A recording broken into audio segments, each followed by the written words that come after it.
I'm Desmond Shaw, and take a look at this. It's our brand new helicopter, a Bell 407, complete with our logos. If you've seen our old helicopter, you can see that this one is not only larger and a lot more spacious and comfortable, it's also equipped with the latest news gathering technology, and it's also the fastest news helicopter in Southern California. I can't wait to bring you the news from our brand new Bell 407. Now, this week, we're off to Pasadena, a historic city that is my favorite in LA County. Tree-lined streets, gorgeous homes. But let's start off the week at a world-famous stadium that's famous for, well, a lot of stuff, including hosting the most popular college football game and a whole lot more. Well, take a look at this massive stadium sitting in the Arroyo Seco here in Pasadena. Of course, we're talking about the Rose Bowl, one of the largest stadiums in the world and one of the oldest, with a really storied history. Built in 1922, designed by architect Myron Hunt. It's amazing to think that in this era where it seems to cost so much money and take so much time to build anything, that the Rose Bowl was built in just a little over a year, and in today's money, cost just a little more than $4 million to build. Also interesting, it's called the Rose Bowl, but it was not initially a bowl. The southern section here, this did not exist. When it first opened, it was actually a horseshoe, and it did not become an enclosed bowl until 1928 when they built the southern addition there. You see all of the seats there in white. So those weren't built until several years later. It's hosted every single Rose Bowl since 1922 except for two. One of them was actually last year because of COVID capacity restrictions in California. The other was in 1942, and that was because of security concerns because of Pearl Harbor had just happened. So other than that, it is also the home of the UCLA Bruins since 1982, and it's hosted 5 Super Bowls. It has also hosted countless world-class musical acts. I saw the Rolling Stones here several years ago.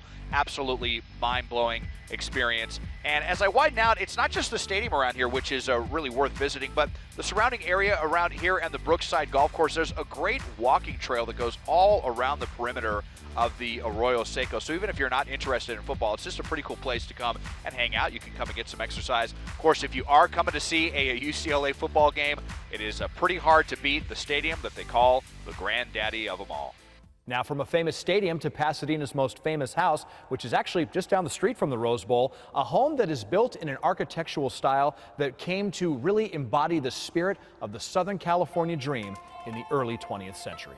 Well, take a look at this architectural gem in Pasadena. It is a quintessential example of the American craftsman style of homes. This is the Gamble House. It's on the National Historic Registry. It was named on the LA Times Top 10 Greatest Homes of All Times in the LA area. It's on that list. It has been dissected by architectural critics the world over, and for good reason. It was built in 1908 by Green & Green, a pair of architectural brothers who specialized in the American craftsman style, really popularized it in California, so much so that this architectural style really has a very close connection with the Southern California way of life in the early to mid 20th century. And as I zoom in here on the amazing attention to detail, and it's all about bringing the outdoors and the indoors together when you're talking about craftsman style. You see these covered porches here on all sides of the home, and zooming out to the lush green grounds with the grass and the trees and the perfectly manicured gardens.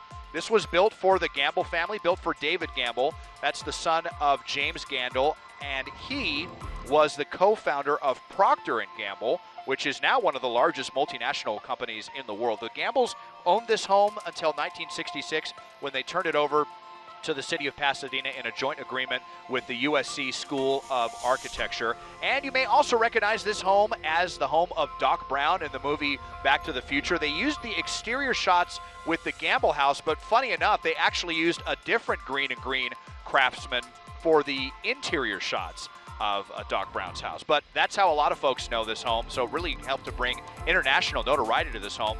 And, you know, as beautiful as the exterior is, the interior is really amazing as well. Obviously, I can't show you that, but real ornate woodwork. It's been perfectly preserved, and now you can take a tour.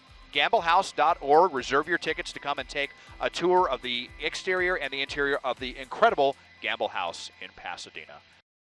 I was lucky enough to grow up in a craftsman-style home, which is probably why it's still my favorite architectural style. And Pasadena has done an incredible job at preserving a lot of these homes. Really, a walk down just about any tree-lined street in Pasadena is like gazing back at a bygone era.